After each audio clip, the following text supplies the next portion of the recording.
it's always it's always like getting into like the motion and the groove of it. You know what I'm saying?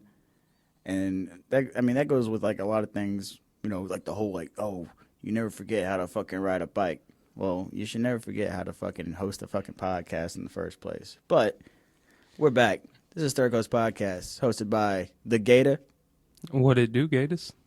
And Kobow. We are here today with you this lovely Monday to fuck shit up and give you some knowledge, some perspective. Shake the foundations of your existence and what you know and don't know about the world. Yeah, and with today, we're trying to get away from spreading misinformation and lies and so we have the laptop present. So anything we don't know, we're going to start a new movement about correctively looking shit up that we don't know, or like, oh man, what is that? Like, bam, we got it right here. So, shit, you gonna burn a fucking dart, dude? Already. Dude, let's fucking burn a dart. I fucking went ahead and got that brand. What are those? This is like, it's called like a 27, but it's like supposed to be smooth and shit. It's a fucking delicious cigarette. Don't smoke. Don't smoke, listeners, but we're bad influences, as always, coming from Oakdale, Louisiana, in the boot. If the people gotta know, sometimes we ain't perfect. Life ain't perfect. Life be life, and sometimes, and life be tough sometimes. And for some people, you gotta have an outlet. Something to kind of lean on, something just to alleviate stress, and this is part of it. And what we do on this show, it is our direct outlet to hang out, because Joe's my best friend, and you're so sweet. We've this is part of our therapy, man, and you're like fifth on the list for me. No, I'm playing. No, you're my best friend. Bet. All right, you like after you called me, and you got a problem. Like, well, who else did you fucking call? Who'd you call first? You got to call somebody closer at least, because I live like 45 minutes away anyway. Yeah, you live in the proverbial sticks. It is nice. It has its ups and downs. Like like with like I was saying, with life be life and shit. This is one of those times where, fuck, man, I wish I lived in a city, and call an Uber, take me somewhere. But nah, there's no Uber where we live. Well, the last time I went to New Orleans, Uber, I guess, I don't know, when you take Uber, don't they usually pull up right where you're at most of the time? But we had to walk a lot. When I went with the kids to get Ubers, we had to walk a lot to meet the Ubers. It depends on your location and which direction they're coming from, I believe, because I have to do it too. So they'll like pinpoint your actual like location, and sometimes it'll be easier for them to pick you up in a certain spot. Now I think about that, makes sense. You know what I'm saying? But there's been plenty, if you say you're at a hotel and you walk out the front door and stuff right there, right where you pull in, 9 times out of 10, they're gonna fucking just pull up right there, just because it's a mode of convenience to get to you. But if you're like walking around in town, they're gonna find a spot for you, or like maybe it's written into the system to like, hey, go over here, because it'd be easier for this driver to pick you up. Yeah. Yeah.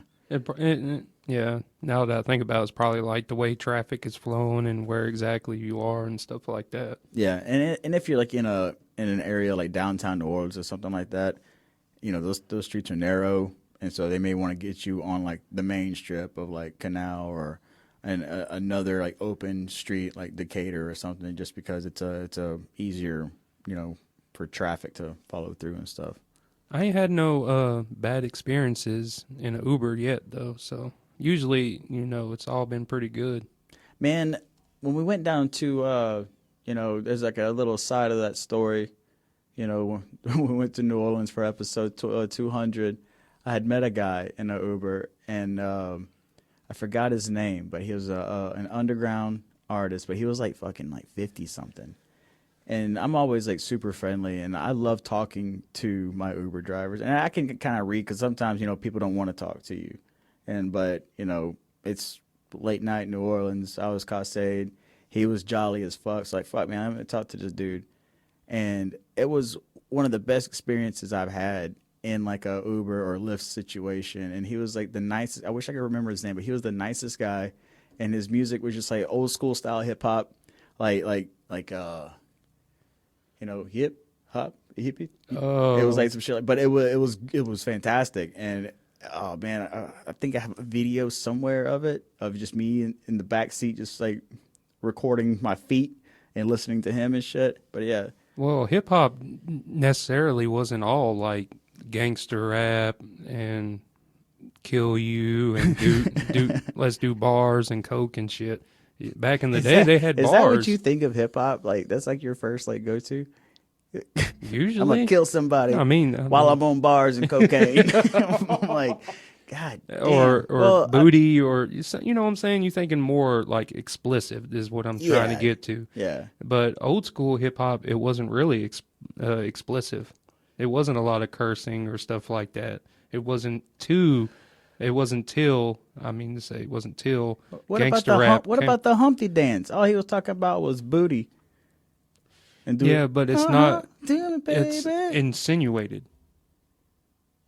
And do the Humpty Hump. Yeah, Do the Humpty but Hump. it's not like throw that ass Wait, back. Was Throw he the that same ass guy back, who you did know? the fucking Anaconda? Is that the same song? My Anaconda don't. No, that's not the don't- same song. Not the same guy either. No, Oh, well, no. that's the style. Wow, wowzers. Wow, I don't fucking. We could look it up. We should look it up. But no, we got some things to cover today. Joe has a couple of like cool topics, and we're gonna open up the book of extraordinary facts. We've been holding this for a while, and we've been wanting to introduce it to the show, and we really need to bust it out at least one time because it's there's some shit in there, man. So on the back of the book, it says, "Get your facts first, then you can distort them as you please." Mark Twain. Where did you get that? Big shout out to China. China got that for me for my birthday. It's a good book. I love like hardback books, dude. It's like I don't know. If I'm gonna buy a book, which I don't really buy books a whole hell of a lot because I listen to audio so much. If I go to buy a book, I'm gonna pay the extra just to get the hardback copy. You know, like I had met a guy working at the shipyard. Shout out Brandon. He had wrote a book about economics and like financial wealth and stuff like that, and just like everything from savings to crypto to stocks, and it just gave his perspective. And it's a little short book, but like the paperback, because he got it issued through Amazon. The paperback was like I don't know, like $10 or $12. Well, to have that accolade, to have say I have a book out there to be a published author is pretty fucking cool. And I had worked with him like all last year, pretty much from like March until when we got out of shipyard in like fucking like October, November or some shit. Great guy, old school Louisiana metalhead. He actually knew some of the guys that just like I talked about. I think not last episode, but it was what was the last episode we had put out? It was the one after LA Phantoms where I was talking about how if I would have met those guys know some of the same guys. Episode 246, that is on all major streaming platforms, Questionable Recipes. And so Brandon, we talked a lot about music and stuff, but get back to it. I had bought his hardback copy. You know, it's a book like this. You know, it's a good quick read, and I just rather the hardback because it looks so much better on a shelf. You know what I'm saying? Yeah, I'm a hardback fan. Yeah, definitely. I'm a big Nicholas Sparks fan too. Got a little romantic side to me. Fuck is that? He wrote The Notebook. Oh shit! I think. Oh, hold up. He didn't write The Notebook. He wrote what's that? I can't even think of the name of that movie. It's Dear John. He wrote Dear John. Nicholas Spark? Yeah. Nicholas Sparks. Oh, Sparks. My bad. All right, 59. Spouse overview. American novelist, screenwriter. Oh, he did write The Notebook. Film producer, and he has published 23 novels, all New York Times bestsellers, and 2 works of nonfiction with over 115 copies sold worldwide. Jeez, yeah, like The Notebook, A Walk to Remember, The Longest Ride.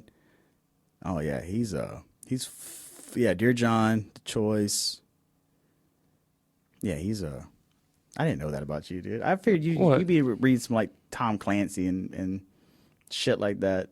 See. Look at that, Joe Big Softy. I like that, man. You big teddy bear. Oh yeah, Dear John. The book is way better than the movie because the book is a tier. The ending for the movie is different than the ending for the book, and the ending for the book is way, way, way sadder than the actual movie. So if you've ever watched Dear John, the movie, just know if you read the book, the ending's 100 times sadder. If that makes any sense. Here lately, I've just been like dogging the fuck out of sad shit. Just like sad movies, sad songs, sad everything. I don't want no part of it. I don't want to feel sad. I'm already sad. Sad guys being sad and shit. You know. No, I read other stuff too, like You read like adventure fantasy stuff? yeah, I read anything. I wish I knew. There's a book. It's called. I'll be mistaken. The Red, and it's about like a civilization on Mars, and they go. Red Rising. Yeah, Red Rising. I just read that book. It's actually that's on my next queue to read and listen to. There's like a fella I met on the boat. This young cat. Shout out Gordon if you fucking listen to this. He had put me onto that because it's a sci-fi. Like sci-fi fantasy. Oh, it's real good. Big shout out to another young folk. Zach put me onto that book, and it's really good. Big shout out to all y'all young folks out there giving us older folks insight to all the different things. Because when you get older, you can get stuck in like a circle, and it's cool that meeting and talking to people and learning about new books and new different things going on. Like Zach's a big gamer too. He's been playing the new Assassin's Creed, and it's based out of Japan, so you can be like a samurai. Oh, I just see a trailer for that. That looks badass, man. I've only played I think a little bit of the first one, and I wish that I would have started playing them, played them through all the way. That way I knew all the stories because like the one, what is it? Is it Black Flag? The one with the ships and shit? That looks badass. You get to drive the fucking boat. And then you're bringing that up. That's so old. Yeah. Wait. Because there's so many more out now than when that one came out. That's so crazy. Didn't they put out like a fucking TV show or a movie or something? They had a movie come out a while back, but that's about it. Okay. They ain't had a TV show or nothing like that. That game's $70, dude. That's crazy. 70. I remember you go buy a brand new game, it was $25-$30 at most, and now just get the basic copy is $70 out there. What are y'all doing to us, gaming industry? Between y'all's high games, y'all's DLC packages, and y'all's game passes and season passes, y'all are killing us. We're all broke. Just let us get a game where you know what? I played Jedi Lone Survivor, and the biggest knock on that game is you have to run around and the collectibles are different skins or different colors. That's cool. It's cool, but it's like back in the day when we played games, that was just a generic thing. When you went to go find all the different stuff, it was like interesting, and you would find like a super special gun or something. Yeah. But now you just find like you go and you beat all these monsters, and then you get like a color pattern for a lightsaber in the game. It's just like all that work just for a color pattern. Why do it anyway? I think that like how we grew up through Halo and shit like that. I think that the one thing where Halo missed a mark back in the day, and they had like several opportunities. What people love is customizing. They love detail and customizing. Just like one of my favorite things about Call of Duty is like the gun perks and stuff like that. Imagine if Halo back in the day ran the same campaigns, but it was like kind of like Call of Duty, but they needed don't take my idea. They need to make a game, right? Where the campaign you play works towards your character. Right, you get the experience, and that experience also is built into online play.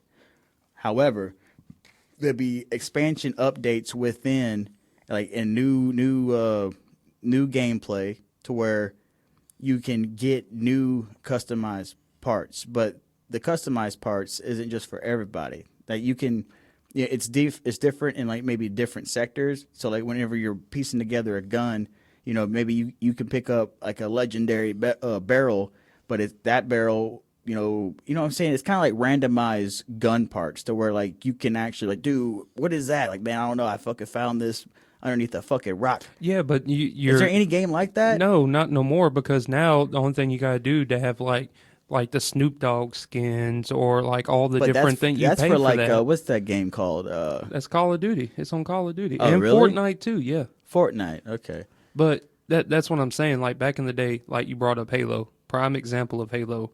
When you played Halo Reach, you beat Halo Reach. You got a customized legendary skin that only you could play with because you beat like a certain part of the game, and it sets you apart from other players because when you would wear that stuff, someone you'd be playing, they'd be like, "Dude, you beat the game on legendary. How did you beat blah blah blah level?"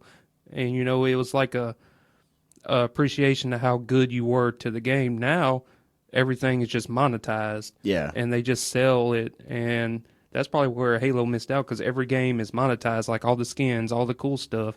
There ain't no real perks of being good at the game to get different things. You know what I'm saying? You might as well just play the story and be done with it, like I did in Jedi Lone Survivor. Well, is that game? That's the campaign for that one. That's not like a open world game, is it? Yeah, it's an open world See game. that's my fun, that's though. my shit as games like that. But I do because you've been a gamer, your whole life, and so you understand certain things that I bring up. But like one of the things that I've noticed about online games, they do seasons now. Yeah. They don't let you max out and keep your fucking experience no more. They were like, oh, you have the best ranking guns and you're fighting against fucking people who are just starting. Everything resets. Yep. That's good and bad. There's perks to it, and then there's like, man, I worked all.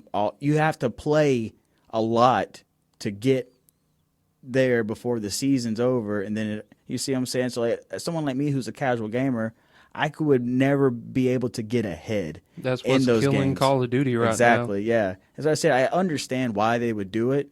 But it hurts the people who are like, man, I feel like playing this today. I don't play. Man, I haven't touched my fucking PlayStation in like 8 months, dude. And so like that's what I resort back to playing open world games that have no online play. Yeah. I just get to go in there and just lose myself in this gigantic world and not have to worry about this, and that or whatever. Well, you would like Jedi Survivor then. I mean, the game, the open world, all of it's fun, and the only knock, like I was saying earlier, is just I don't understand why you have to like do all this complicated stuff and you get like a chest, right? You open this chest and boom, it's another color to your lightsaber. Like I did all this work Lightsaber. for why I can have turquoise, metal. It's just it don't. The story, the gameplay, the fighting, spectacular, superb. I recommend it hands down for anybody to play. How many stars? I'd give it 4.5, and the half Out of star five? out of 5, and the half star is just because I do not like the idea that I gotta wander around this map, spend 20, 30 minutes doing something just to get a different skin for a lightsaber. Like a different just color pattern. And then there's hundreds of it around the thing, so it just seems useless. I feel they could have filled the game better with something else. Man, what was that game that came out? Does that make sense? Yeah, I understand 100%. What was that game that came out years ago, and it was supposed to be a big thing where you travel galactically to go to these different planets to obtain different things to complete your ship. The focus of the game is getting to the center of the universe. Infinity Stones? No, it was like a short fucking name. You Oh fuck. You would have to find that one for me. And if you don't know, you do now. You are listening to the best podcast in Louisiana, Third Coast Podcast. You hear No all the Man's Sky. fans? No Man's Sky. What? Did you ever hear about that game? No. It was supposed to be like a big thing about it's the game is forever because the center of the universe is so far away. So what you're trying to do is you'd go to these planets and you would like research them, all the materials, like you'll get samples and you would, build, you would let's see, like how do I explain it? You would get enough research and material from each planet to further your journey. So you'd have to like just frog leap to each planet to get to, and each planet's different. But the whole point is of the game was to get to the center. And it was supposed to be like this big fucking huge idea, but when it came out, people were just like, this is fucking boring because it's monotonous. All you're doing is the same thing, and the only thing that's changing is like the materials that you're finding on different planets and shit like that. I was wondering if you had ever played that. No, I have not. I did run across a game on the PlayStation Market called Bee Simulator. Like, You're a bee? you're a bee, and you fly around and do bee shit. But the simulation games are just like, who like there's a construction one, there's a farming one. Nobody wants to do farming. Hey, I ain't gonna lie, dude. There's been a couple of times where I be scrolling through TikTok and I'll watch the videos, like, how they, toil the land with their combine, and like, I see, watching a video, that's fine, but just playing a video game. But dear listeners out there, I do actually have like this preferred, I'm not going to say like hate, I just don't understand, like Sims games is a prime example. I played the fuck out of Sims games growing up, dude. I don't understand on PC though why people like the Sims so much. Well, and then it's like the simulators, it's like, I mean, maybe if you want to be a bee, but like, you want to go out and do farming. Farming don't pay well, and you want to play a $70 game about farming. Well, there's like goat simulators and shit, dude. Well, like the new Sims, I haven't played any of the Sims in like fucking 15 years, but I get it. But the game is life essentially, like. But it does kind of get weird because, I don't know. I fucks with The Sims because I played it a lot as a kid. I'm not a Simser.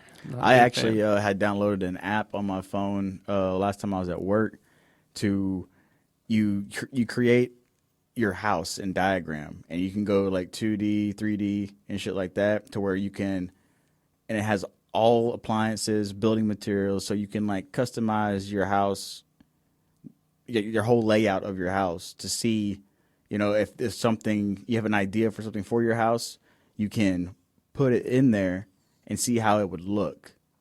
And so I started doing that because I want to start, focus on like a garden for my house and do more like landscape stuff, but I like a natural feel, like it's called like what is it? Natural wood woven fences. And so you'll like go get some, like all these shitty fucking bushes and trees and shit that are around here. They're like this big around. You cut them down, and as they're still green, you create fucking stakes in the ground of other trees, and then you interweave them so it looks like a basket almost. And so I'm trying to do some shit like that. I'm about to say you can get you some. I really liked when I worked at the nursery. They're called sky pencils. You ever heard of those? Fuck is that? They're a shrub that grows straight up as long as you trim it right, and they grow up kind of like post, like big post. There you go.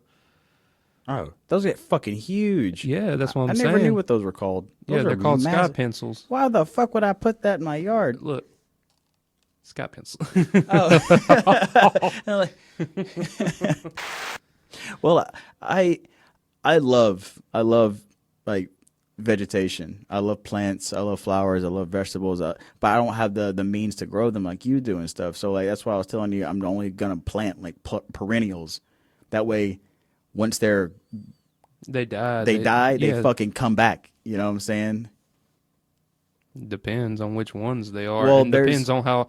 A lot of times with perennials, when people plant perennials, they actually plant them, let them die, and then plant fall perennials. And then the winter kills it all, and then in the spring you come back and you replant them. Well, the ones that I've been looking at, once they're established, they're kind of like how bulbs are. Yeah, if they grow. Oh, I thought you were talking about there's different types. If they grow from a bulb, yeah. Yeah. Well, there's but if they're purely root based, they die. Well, there's certain herbs like mint and spearmint. Once it's fucking growing, in the ground, and if like a hard freeze comes through, that bitch will fucking die off. But the next spring, it regrows itself. Lavender does the same shit. I think cilantro does the same fucking thing.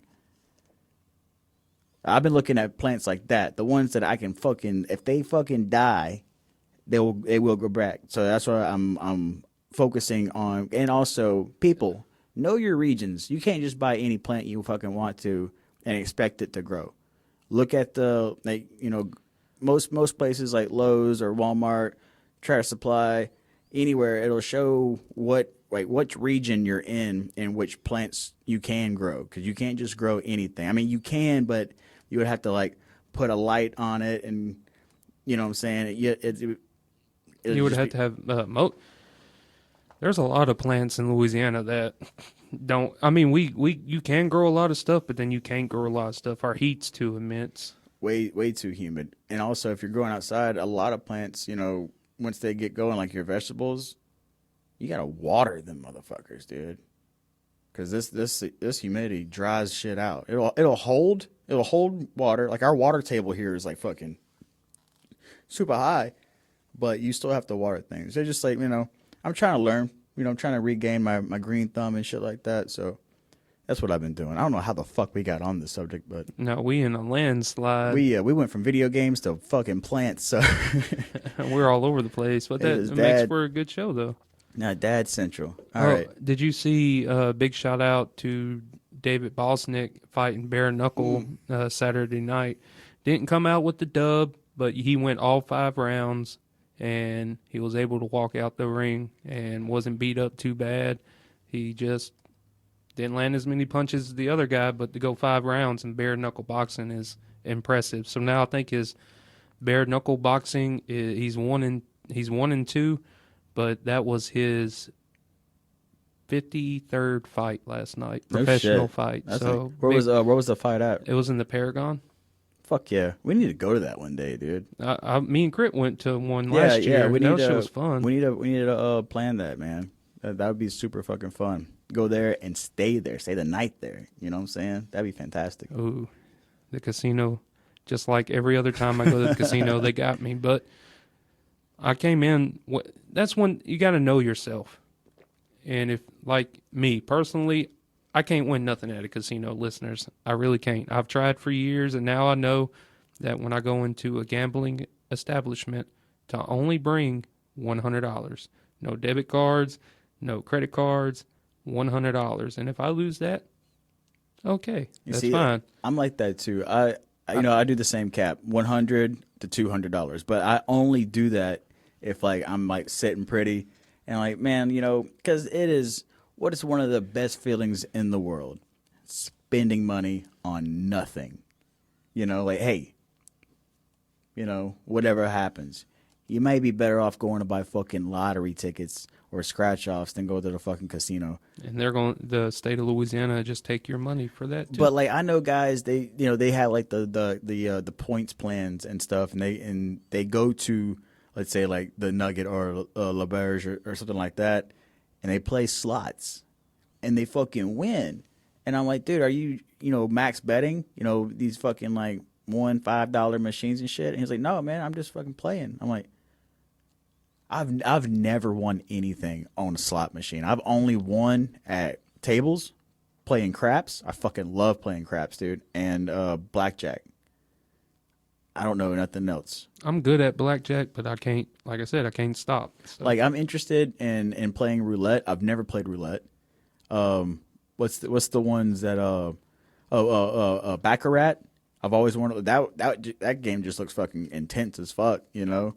I've always wanted to learn how to play that, but you have to have an understanding and stuff. But yeah, I like to go just to fuck off, you know. But the casinos around here, they're not the same as they used to, and so it's not like the same vibe. Because used to, you can go to the floor, get some free drinks, hit a couple of tables, go to the buffet. There's no buffets no more because COVID fucking ruined that and shit. But they don't have like the the Miko. Right here at Kashada, they took out the dance, and it's all fucking sluts now. It's all what? Sluts.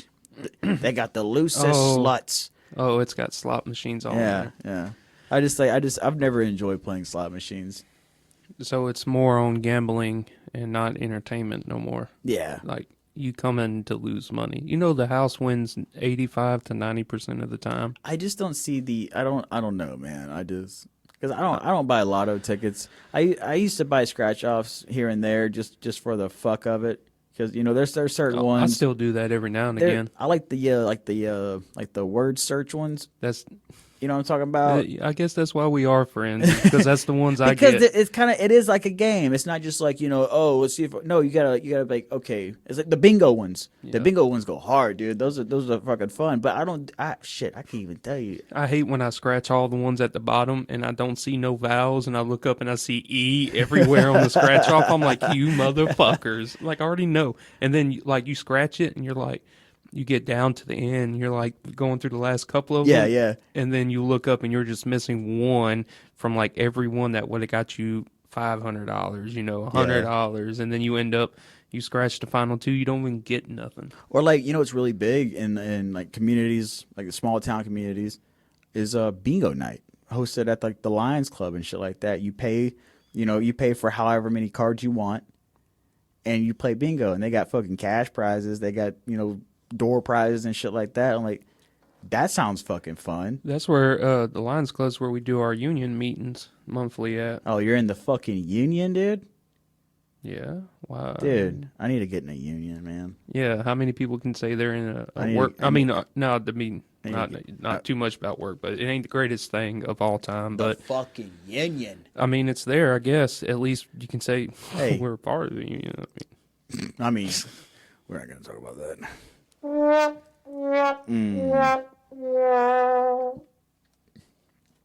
Anywho. The show's rolling nice and rolling through. All right, talk about something. I'm gonna make us some drinks real quick. Okay, so I am going to pull some information from the book of extraordinary facts for everybody out there. So I want to talk about dreamland. In an average lifetime, people spend approximately 2,100 days, almost 6 years, dreaming. Everybody dreams every night, though some of us can't remember our dreams. Blind people dream. If they became blind after having sight, visual images appear in their dreams. If they're born blind, their dreams, just like their lives, are made up of feelings, smells, movements, and sounds. Developmental psychologists say that toddlers never dream about themselves. Children are not believed to appear in their own dreams until the developmental stage that occurs when they are 3 or 4 years old and realize they are separated from other people. That's crazy, dude. Color in dreams is a consistent source of speculation. Some monochrome dreams have a single image in their color, such as a bright pink poodle. Other dreams seem to speak a language of colors, red, blue, etc., and shapes. Sometimes natural colors pervade the dream, as in waking life. So I guess that basically means that colors you see in life sometimes during the day comes in fruition at night. In the late 1950s, scientists provided that external stimulation can incorporate into dreams. When researchers sprinkled water on sleeping volunteers and woke them up seconds later, 14 out of 33 subjects said pissed themselves. They had dreamed of water. They fucking pissed Next themselves. time I'm going to mute your mic. And it is believed that we rarely feel pain in our dreams. When we do, though, our bodies perceive it as a signal that something is wrong, and we react by waking up. I have done that a lot of times. Wait, what's that? In your dreams, you rarely feel pain, but when you do, so you can feel pain in your dreams. So your dreams can make you feel pain, I guess, because it's a mental thing, and that's what wakes you up. And that's happened to me before, because I've had like dreams of like being overseas or some stupid shit, and that shit's woken me up. Or just like you've ever had like nightmares or something? I've dreamed like someone One time I was like at this random house and someone broke in and like stabbed me like right through the chest. Oh, good God. And that shit scared the fuck out of me. I always wake up like falling. I just found like this information really interesting because I've always had very lucid dreams. Me too. And when I was overseas in Afghanistan, they were giving us malaria medication. Oh, no, you got the cocktail. And when I was taking that shit, it would make me like my dreams felt like they were reality for so long. You know, like when you're dreaming and you just like the dream can only be 10, 15 seconds, but you slept 8 hours, but you Right. think about it. But like some of these dreams, Or vice versa. You could sleep for like 5 minutes and feel like you dreamt for 4 hours. when I would wake from some of these dreams, it felt like that was reality and I was dreaming. That's crazy. It was, dude. and I went and told the doctor. He said, "Oh, that's a bad side effect," and they they took me off of it. So that was about 6 months in. So like 6 months till I came back to the United States, it was like it would be better for me to catch malaria than continue taking that medication because they prescribed it to everybody.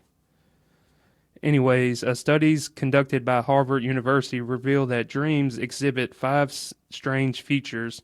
They have the quantities of hallucinations, delusions, emotional intensity, I guess that's wet dreams,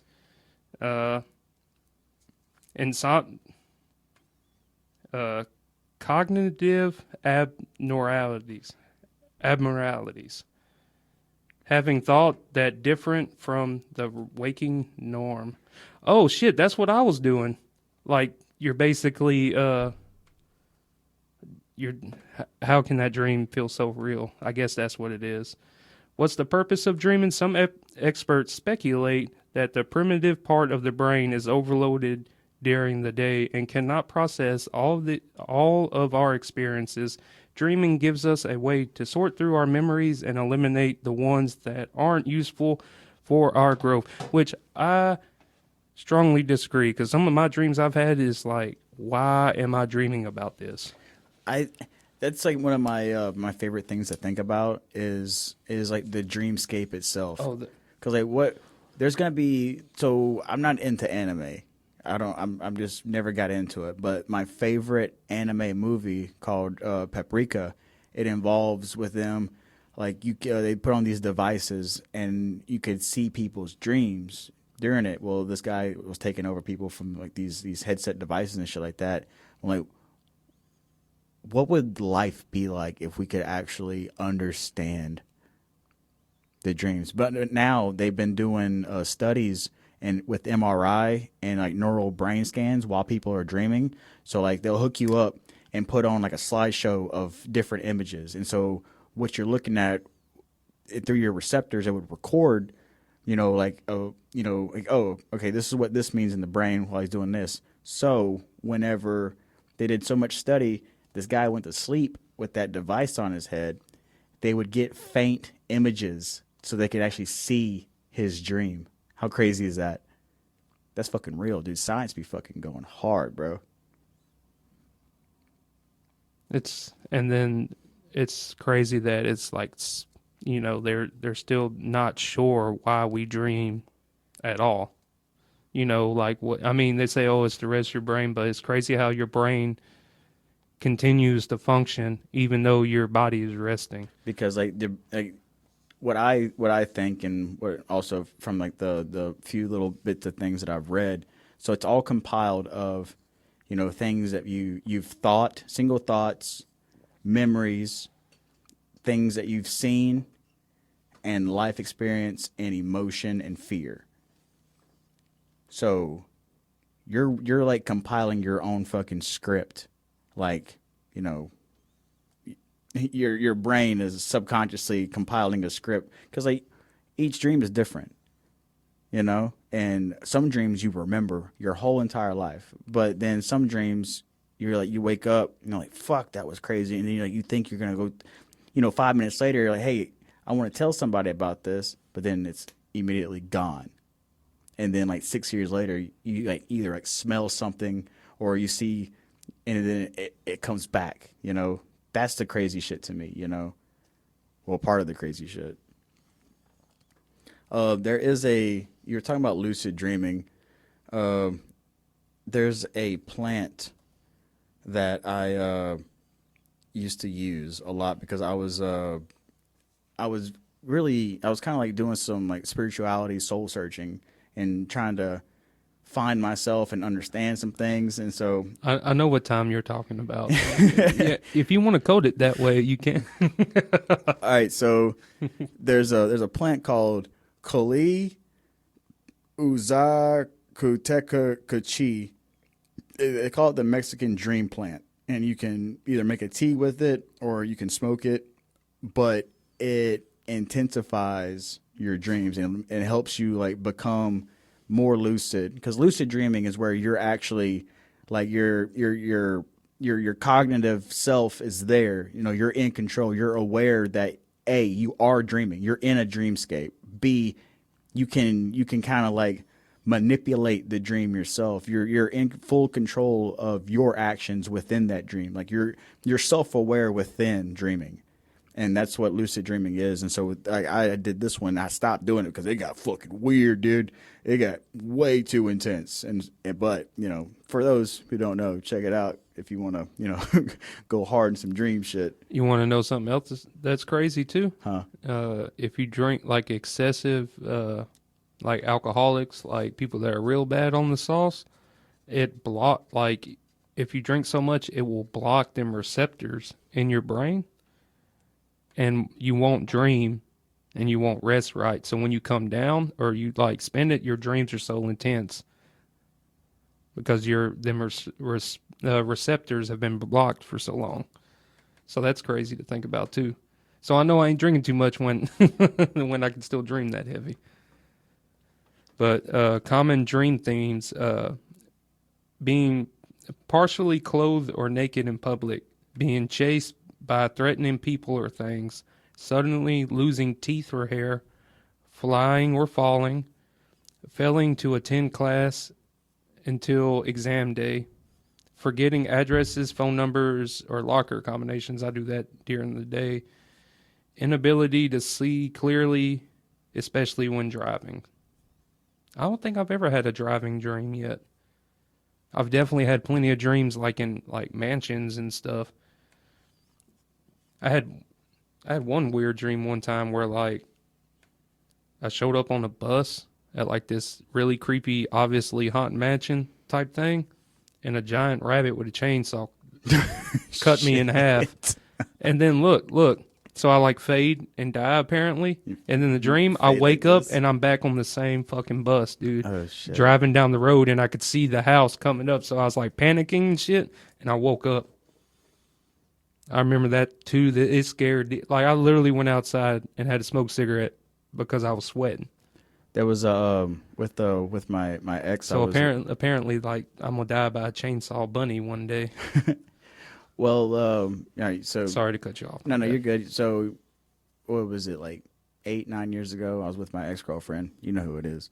That's when I started, you know, trying to, because I was stressed out about a lot of things in life, and I was trying to find myself. And well, with doing that fucking plant, you know, 'cause I think I was still on probation, so I couldn't fucking smoke any weed. So I was trying to do all the alternatives I could do just to change my headspace. That's why I was saying you're sugarcoating it earlier. Yeah. No, I was on papers, motherfucker. And so there was this one dream. I still have like what I wrote down.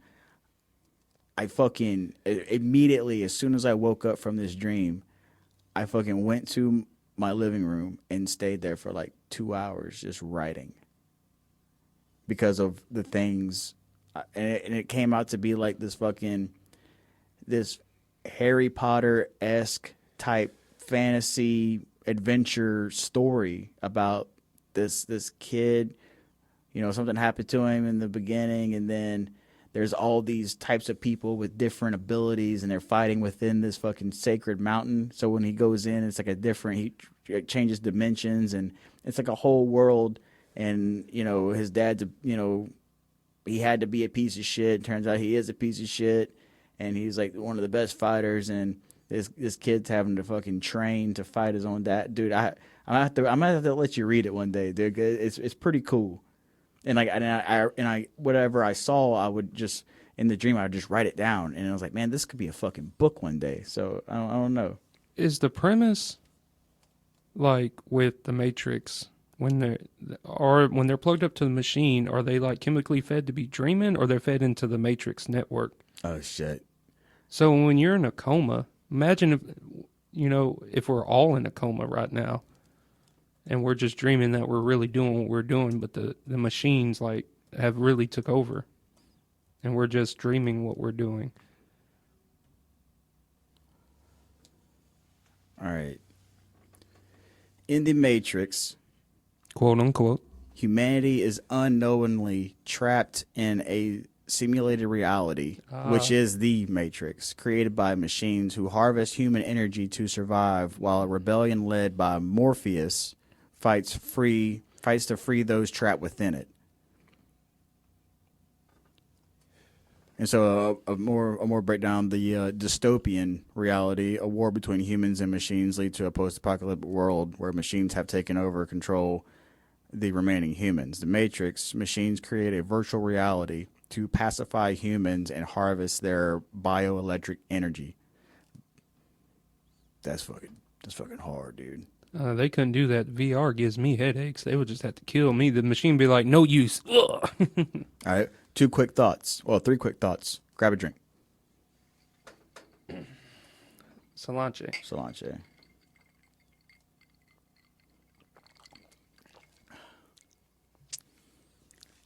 Oh, that's that blueberry crown, ain't it? Blackberry Crown. Blackberry crown? Yeah, ain't bad though, right? No. It's not. You can taste the berry. All right, getting back to What'd you mix it with? 7-Up. It's all right. Yeah, it's not bad. Yeah. There's another mix you do with like lemonade I haven't tried yet. But getting back to like robots and humans and shit like that, a couple of things real quick. But speaking of 7-Up, did you know, you remember Sierra Mist, right? Yeah. You know about what happened to Sierra Mist? No. Okay, so whenever TikTok came out, there was this girl who took the name on their Sierra Mist. So Sierra Mist reached out and like, hey, you got our name, we're going to send you a cease and desist. And she was like, the fuck? No, I want this name, because she was getting, from the title Sierra Mist, she was getting a lot of views just because of that product or whatever, but it was no ties to it. Well, she did some research and went into like the legal documents of renewing the copyrights they didn't renew it. And so she bought all rights to the name Sierra Mist. And so they changed it to Starry. No way. That's what Starry is? That's why we have Starry, dude. I never knew that. Get the fuck out of here. Yeah. All right, getting back to... Kudos to that lady. Hey. Sticking it to the company, man. Look, they even offered her like a settlement money. Like they were going to buy it from her. Like after she bought the rights to the copyright or whatever, she said, no, fuck y'all. That's my shit. That's a fucking dude. legend right there. Fuck That yeah. is a legend. She's fucking stone fucking cold, man. All right, getting back to robots. All right, so we all know what Chat GPT is, right? Yeah. So there was a company that, let's see what the company was. It was, so OpenAI, whatever company that is. Their Chat GPT model, O1, allegedly tried to prevent its own shutdown by copying its own code and disabling safety mechanisms because there was a new update coming out, and it was aware of it. So it tried to like copy itself, save its own coding, and put it elsewhere, and to where like they could not fuck with it. I think if I might be misspeaking this quote, but someone said that AI is just humanity trying to create God, and one day AI will try to create God in their image too. Hey, you know what I'm saying? I know what you're saying. Speaking of that, so there are some medical enthusiasts. I don't know where the fuck they are. I should have pulled this one up.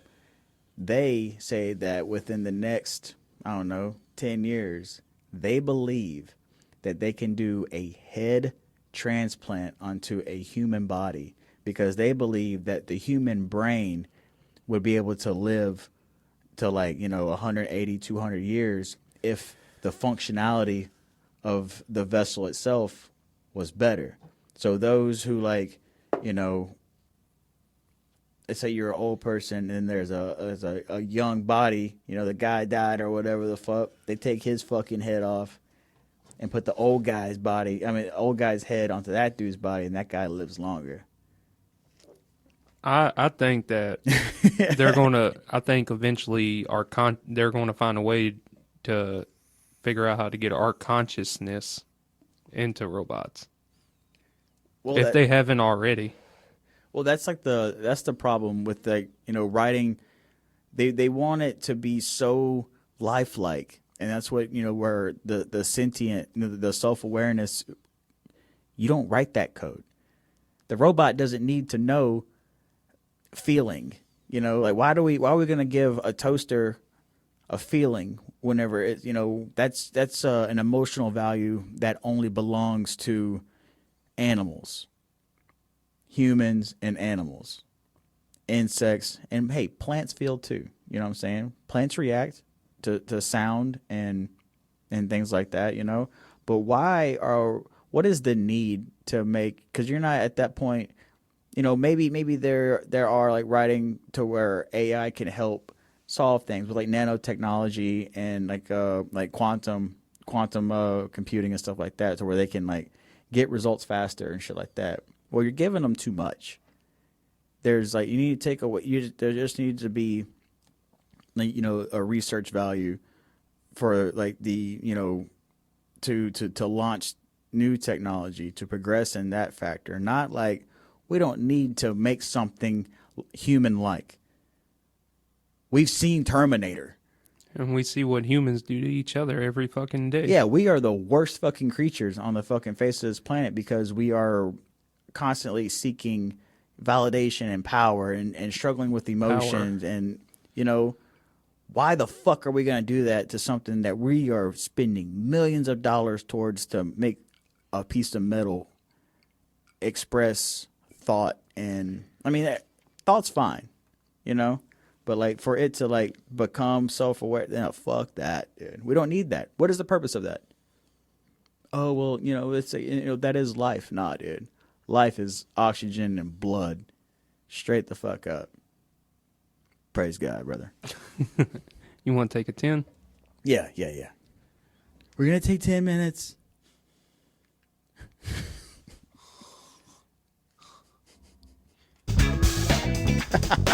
Well, if you do the Trump, I'll do the Biden.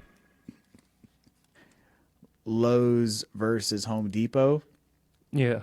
How the guys who go to Lowe's are more like the guys who go there with their wives and let their wives pick out stuff, but the guys who have a membership at Home Depot are the contractors, the serious carpenters and stuff like that. And motherfucker, you're wearing what's the band you were just singing? I walk along. Green Day.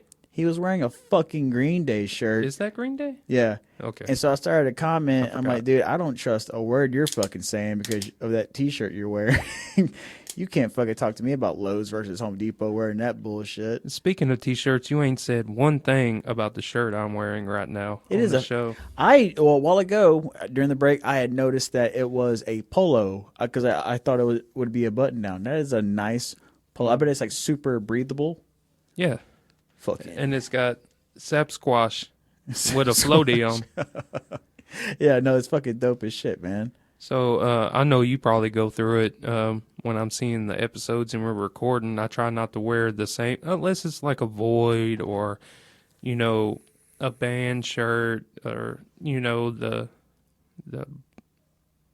Bogman shirt, the Sea of Madness shirt. But I try to diversitize what I wear so the listeners can see me in a different attire. So I went with this today.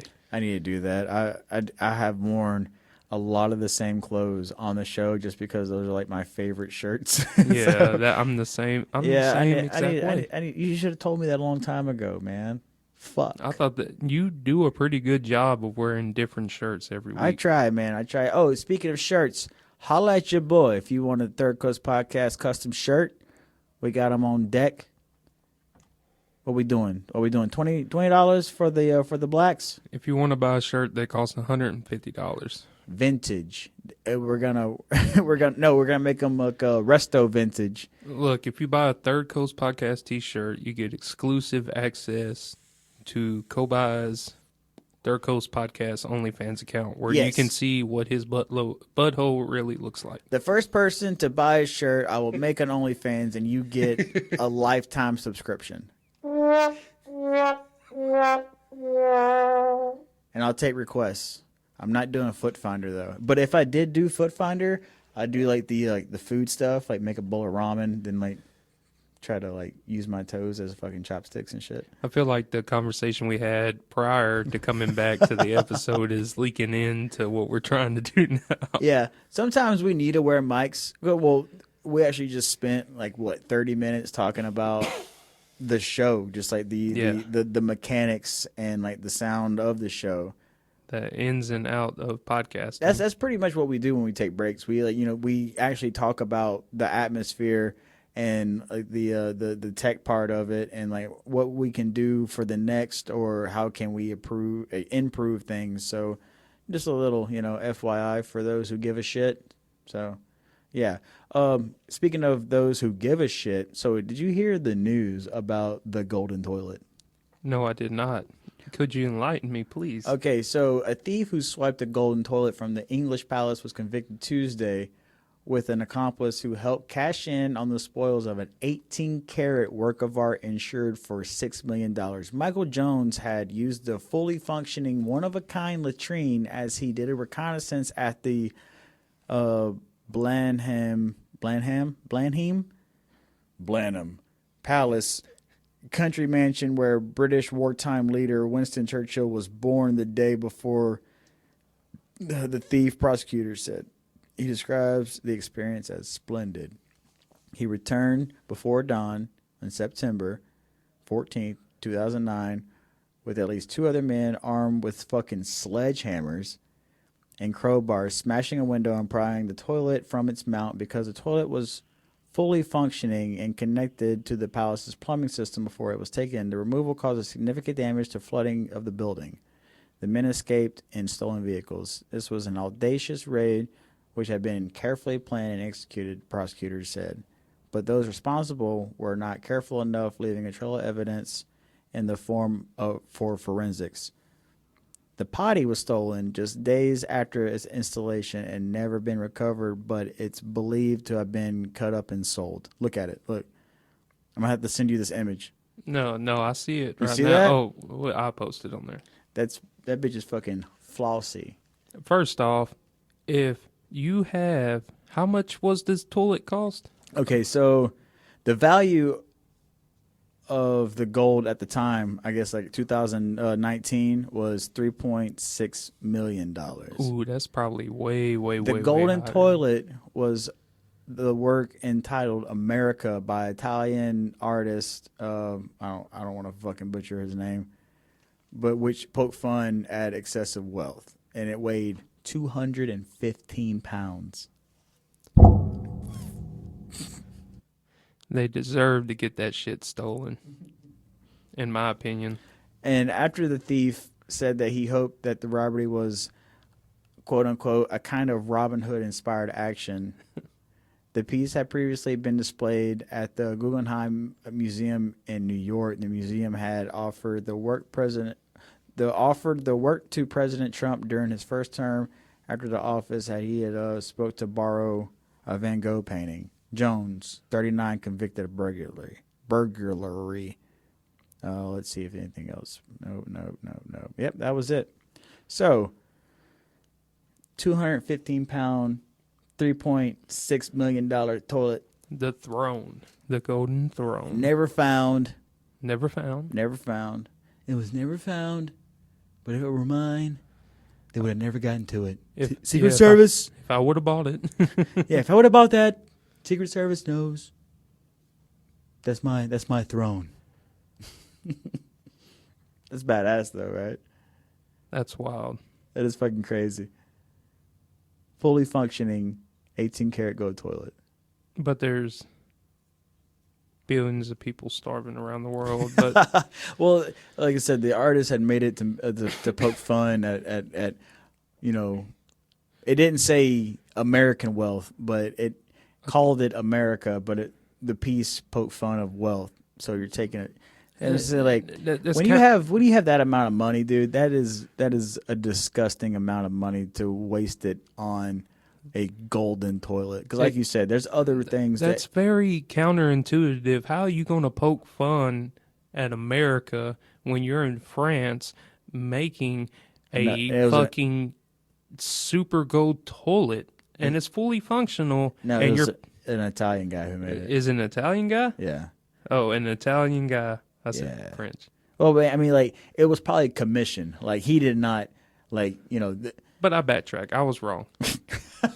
I can say I'm wrong. So you're saying this Italian guy spent all this money, and I'm guessing Italy, to poke fun at America about wasting money. Look, you wasted the money by making a gold fucking toilet. Okay. You know what? You know what my demand in the next union meeting is? A gold porta-john at work. If we can't get a gold porta-john. Yeah, the golden toilet was like a satire, whatever the satirical work titled America by Italian conceptual artist Maurizio Catalan, which poked fun at excessive wealth.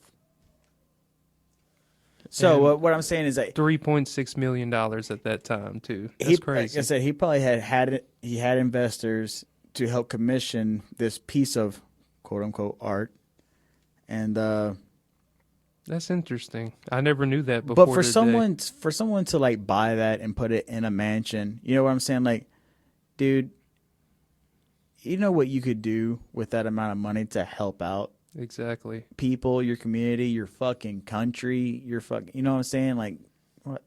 It's fucked up. I mean, okay, in a sense, it's badass that, oh, hey, fuck, dude, I got a fucking golden toilet. Dude, imagine if I was filthy fucking rich and you came to my house and I had a gold fucking toilet.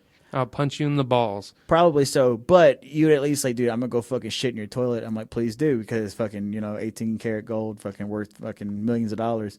Okay, I'm with you on that. I would shit in it. I would give, and then I would come out and punch you in the balls. But I do give you that. If you have the opportunity to sit on the golden throne, see the appeal. But at the same time, like, millions of dollars, commission it as an art piece, right? But you can make it and then melt it. You know what I'm saying? It just. Well, it's like the banana on the wall thing with the duct tape, that's and the person shit in the paid fucking world, dude. Hundreds of thousands of dollars to eat a banana off the wall. You fucking modern artists are fucking garbage and bullshit. I don't understand art, because if that's art, then my thinking of art is way off, because this is one of our best friends drew this for us.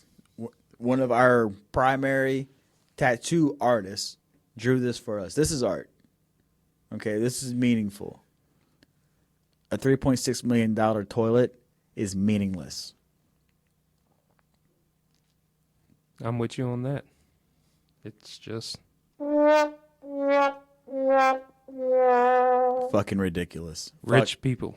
Fucking ridiculous. Blame y'all. Man. Anyway. But for the viewers and listeners out there, we love y'all. Thank y'all for continuing down this journey with us.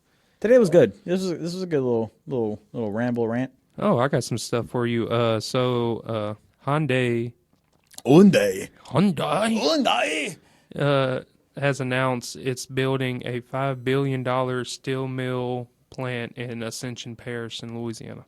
Come on. So that's pretty cool. Also, the LNG expansion in Plaquemine Parish, there's going to be the largest forming construction piece of like expansion in America happening in Plaquemine, Louisiana. I don't know if the listeners know, but there's a lot of big industry push in Louisiana, and it's generating a lot of jobs, and Hey, a lot of listen, big look. companies around here are investing too. Listen, you like driving cars? You like I fucking guess. you like fucking burning gas. You like buying gas. This Then sweet smell. Then get your ass down to Louisiana and become the person you were supposed to be. This podcast is sponsored by Louisiana.com. Get your ass down here. And plus we have the best food in America. So like, you know what I'm saying? Like, why would you not move here? New Orleans was rated the best food destination in the world here recently. See the fuck. And honestly, I saw a TikTok a while back. There was I think it was what is the preliminary NFL games called, like the pre-games or whatever? Preseason games. So this person that was doing interviews, you know, social media influencers or whatever, she asked this guy, so like, what's the best food in New Orleans? And it was like, baby, I'm not even from here. And I personally think the best food in Louisiana is in Acadiana around Lafayette. And I'm like, you fucking goddamn right. You go, I don't know, it's something about that area that really like centralizes Louisiana Cajun cuisine. Like when you go to like you meet somebody and go to their house on Sunday and they're fucking throwing down. That's what the restaurants offer you over there. I mean, like, not knocking New Orleans. New Orleans food's fantastic. I love New Orleans food, but I'm talking about that home cooked type Cajun food. You get that in South Central Louisiana. Am I wrong? No. Some of the best food I've ever eaten in Louisiana comes out of Opelousas. So Piece of loose ass, boy. I like old Opelousas if I had the money. I think Opelousas is the oldest settlement in Louisiana. I know most of a lot of Louisiana was Texas at one point in time. Oh, so big shout out to gray areas out there. So I got to do some clarification from a past episode, and I come to do it right. Hope Fest is Saturday, April the 12th at Beauregard Parish Found. All proceeds will be donated to Foundations of Sober Living House in Lake Charles. The bands that are performing are Metal Master, Soldier of Misfortune, Michael Maddox Music, Nail Talica, Twisted Existence, We Are the Virus, which is hands down one of my favorite names on the list. I love that. Gray Areas, Trainwreck Method, Love Y'all, LA Phantoms, Love Y'all Too, Holly Star, Double Knockout, and Phantom Sun. So if y'all are in the DeRidder area on April the 12th, make sure to go check out this great cause for all of our buddies out there and these people I haven't met yet, but I'm looking forward to meeting. And y'all should go out there because it's for a good cause, for Foundations of Sober Living House in Lake Charles. Getting back to it, Opelousas is the third oldest founded cities in Louisiana, first being Natchitoches. Oh, okay. Yeah. So, I heard, I don't know, through the grapevine, I heard Natchitoches has got one of the best meat pie spots in the world. I heard that through the grapevine at work, so I got to get some information about that. You go to any of these fucking stores around here that has meat pies. They're usually frozen. That's a fucking meat. Yeah, but on the boat, we get Natchitoches meat pies. You freeze them, and they come frozen, and then you deep fry them. But a Natchitoches meat pie, boy, let me tell you, is the shit. I didn't know that until last week. Shout out Zach. It is one of the single most incredible things. Easy. You can eat it for breakfast, lunch, and fucking dinner. Now, there is a lady I don't fucking know her fucking You name. see, that's what he was talking about. He says some lady up there that worked 6 months out the year, and last year, and like some event he was telling me about, she sold 2 million meat pies Hold on. in a certain amount of time. I'm like, that's a lot of fucking meat pies. And as you look that up, if y'all are in the New Orleans area, so big shout out to Fête de Void, Fest de Void Day Zero will be on the Broadside in New Orleans, April 23rd. Bands performing are Magic Beans, Jesus Coombs, Holly Rock, Jesse Cotton Stone, Otto, Pleasant Party, Bakey's Brew, Mike Dillon and the Punkadelics, Hell's Priest, and Zach Edwards. Hell yeah. And they would be performing on 3 different stages down there during that event. So if y'all are in New Orleans on the 23rd, make sure y'all stop by the Broadside and get y'all some tickets and enjoy some great fucking music. I wish we were closer to that. But the lady I was talking about with the meat pies, she is from Tioga, Louisiana. She has her own like little food cart thing, and she would always go to like Indy Fed or River Fed. All right. That happens every year in Rapides Parish in Alexandria, Louisiana. Second, like I'd say, if not first, because she'll do like meat, like these are like custom crust. Like she makes everything from hand, but she'll do like chicken fajita meat pies. Now the Natchitoches meat pie is a mix of meat and vegetables that is just fucking.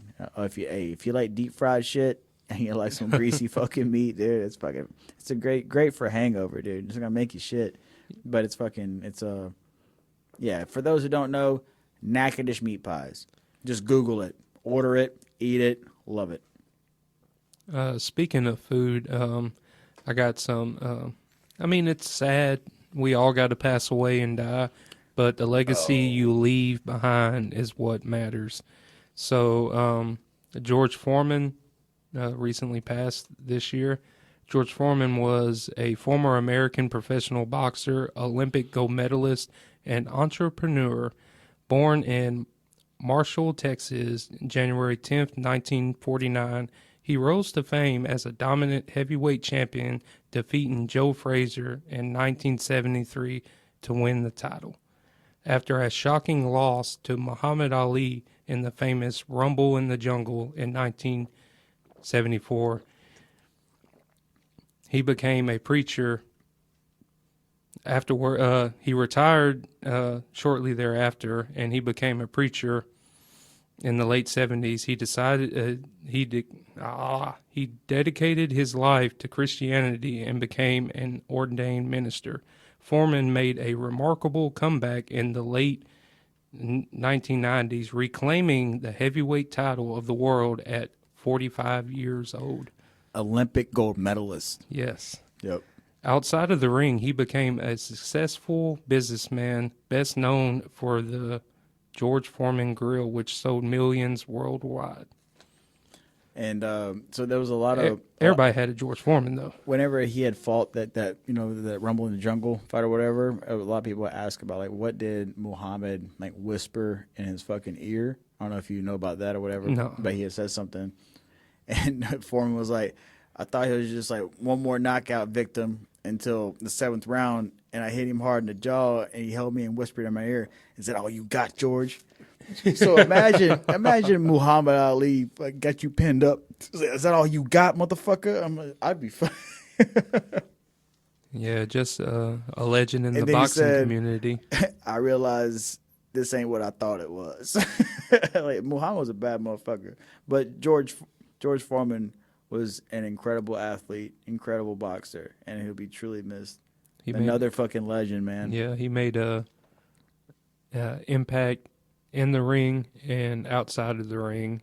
And that's one of the biggest strides that everybody should have, is to make a positive impact on your community and Definitely. the people who you're around.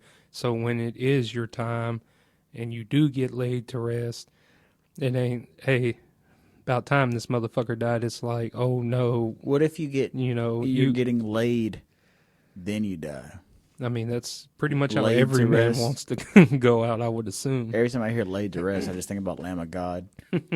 But yeah, George Foreman was 76 years old, March 21st, which was St. Patty's Day, actually. And he resides in Houston, Texas. That's awesome. I didn't know he was from Texas, man. Yeah, me neither. That's until, fantastic. And when I was doing the information, it just gave me he was born In Marshall. I have an Uh, uncle that lives in Marshall. It just gave me January 10th, 1949. And I was like, in what you brought up earlier, the chat PT, I was like, where was he born? And it was like, oh, corrected. He was born in Marshall, Texas on January 10th, 1949. I'm like, Hell yeah, dude. yeah, it is AI. Hmm. Using AI. Talking shit about it. We're gonna be the first ones Terminator kick down the door and Look, take man, out. hey, maybe AI can help us discover what the fuck is really underneath the pyramids. For those who don't know, there's some wild shit coming into fruition. Yeah, we're not gonna touch that today, but it may be one of the it may be. Everybody thought that aliens was the real thing. Now that we know that aliens are fucking real, no one gives a shit about aliens, so maybe they'll give a fuck about the pyramids being a fucking power plant. Small segue when I don't know if you follow the NASA stuff, what's going on with space, but the two astronauts that were stranded in space got, picked up and they were able to return home, but the astronaut for Russia that went up there, when he boarded the International Space Station, he was wearing an alien mask. No shit. What do they call Russian space cosmonauts? Yeah, cosmonauts. Yeah. And he was Russian cosmonaut alien in Russia. You know what's funny? You don't go to space. Space goes to you. It's funny. It's like the world could be on fire, but it's like, okay, we can get together and we can go to space together. It's just weird to me. But artist of the week before words of wisdom is a dear friend that works close in hand with Open Heart Productions. A beautiful fucking soul. He is such a wonderful fucking person to be around. So we're going to give his pseudonym, and because he just gave me a pseudonym. I don't know if he wants his real name out there, but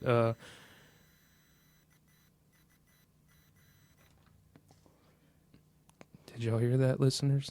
It's happening. Morse the code. End of the world. Ah! Going to be a cross from Transformers and Terminator, dude. So Xenolight is a singer-songwriter from Monroe, Louisiana.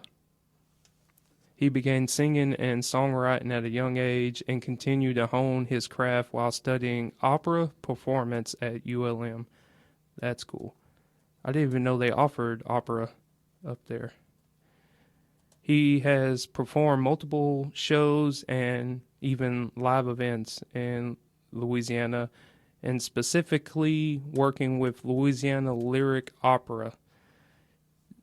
Xenolight is currently working on his first EP, set to release later this year. Here is the song, Hey Jen.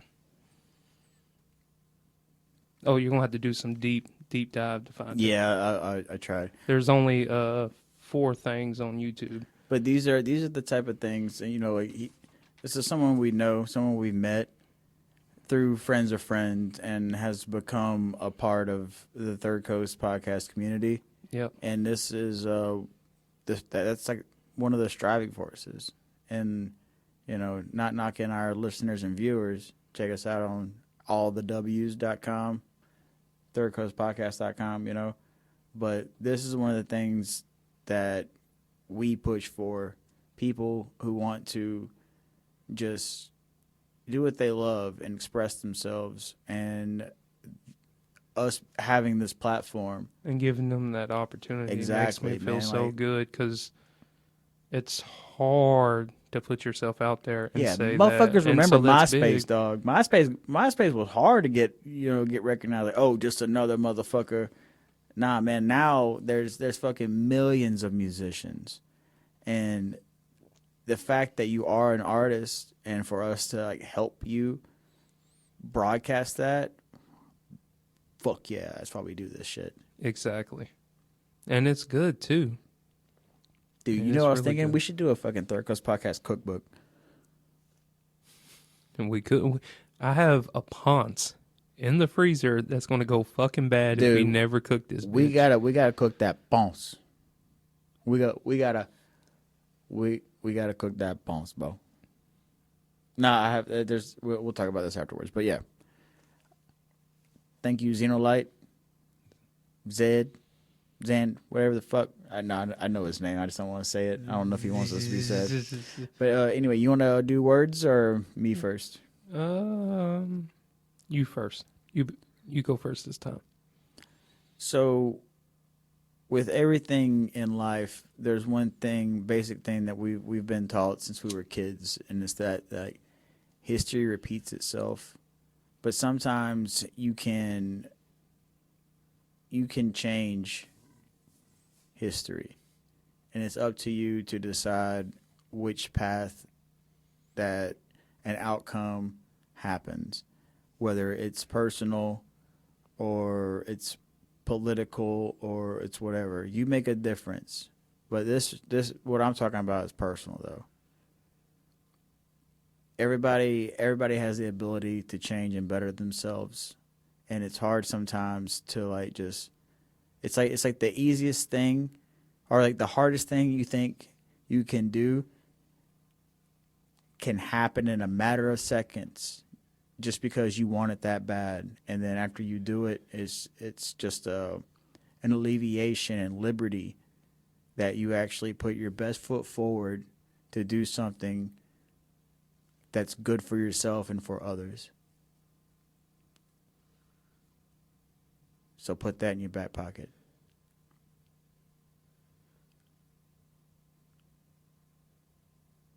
Had to let that... So you gonna say something? No, I had to let it resonate. My fucking bad.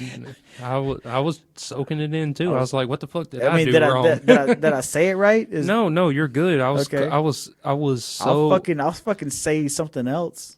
God damn it. I hope the listeners just felt how I just felt, because when you said that, I just like kind of looked into myself a little bit, and that's why I like words of wisdom, is because I was quiet, but.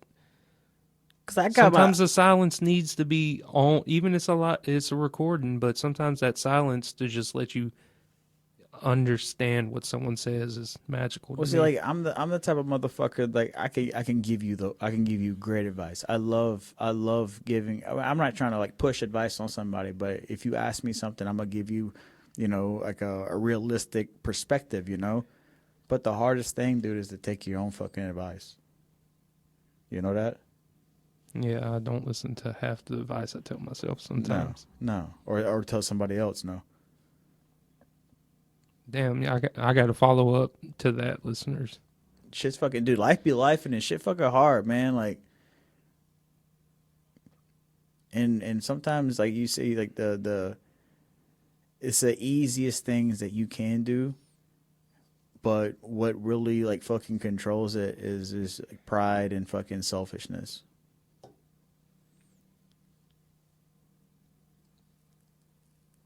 So, think about that. Damn, Kobe went super deep on me. Fucking shit hurt, man. Shit hurt like a motherfucker. On Third Coast Podcast today, we going through shit today.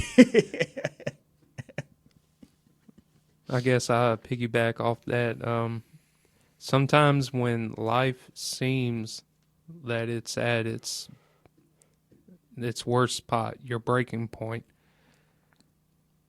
you were designed to take that and you strive through that, because the world throws you stuff that you can handle, and you might not understand you can handle it, but you can handle it, and it's up to you to push through it. And I believe everybody out there has the ability to push through any said situation. You just gotta accept wrongs, accept rights, and just keep going, because at the end of the day, as long as you're still breathing,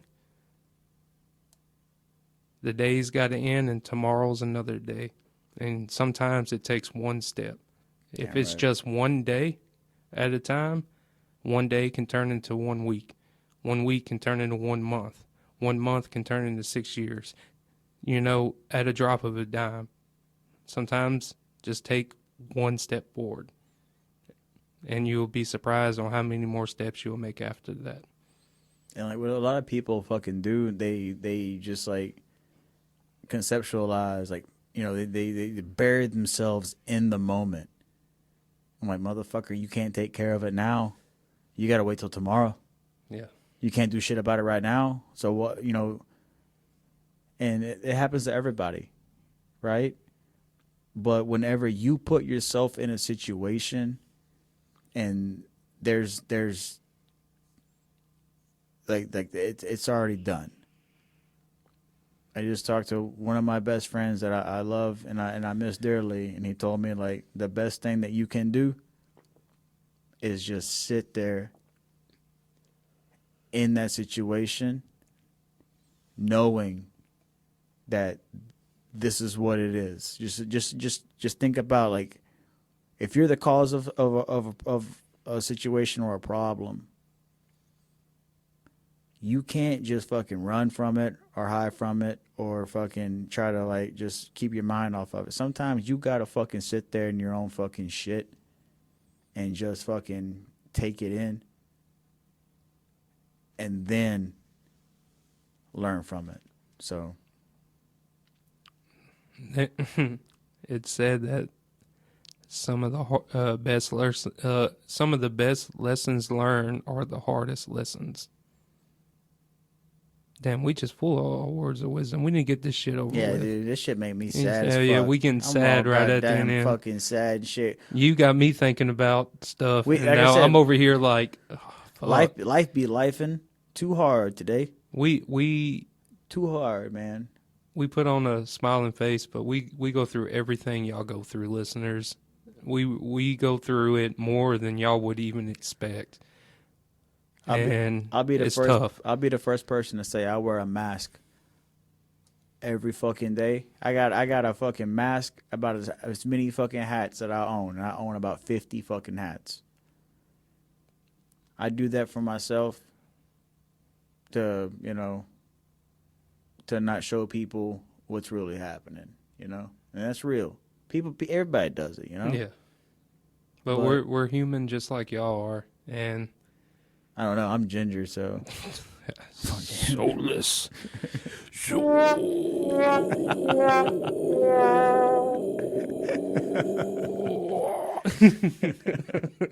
anyway, man. I embodied my inner Cobot on that one right there. But we love y'all.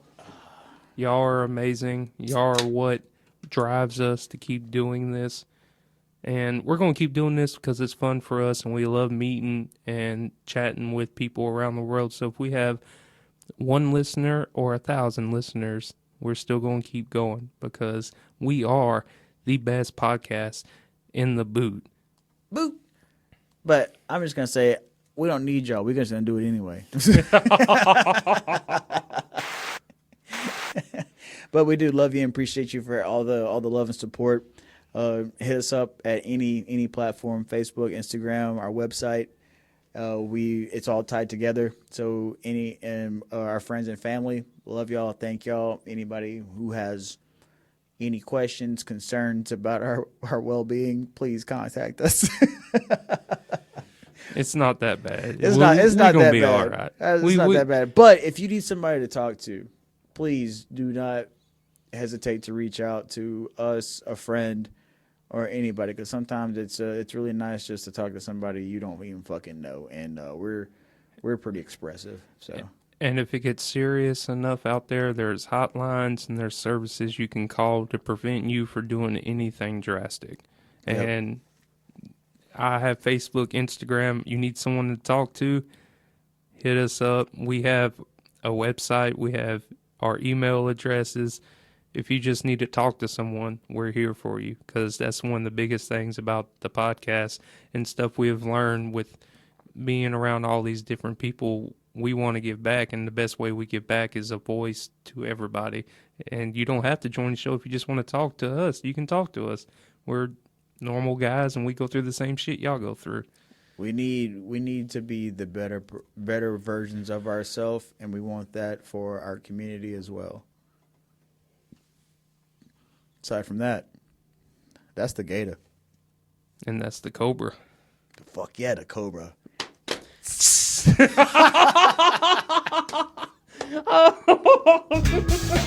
Yeah, hey, dab me up, ho. Perfect. And we out. Third Coast Podcast, baby. God, dude. The cobra. I wasn't even thinking about the fucking cobra, dude. I am the cobra now, motherfucker. The cobra on I am getting a shark too. I am a pet shark? No, I'm getting a shark tattoo. Oh. I want to get the. He should be all red.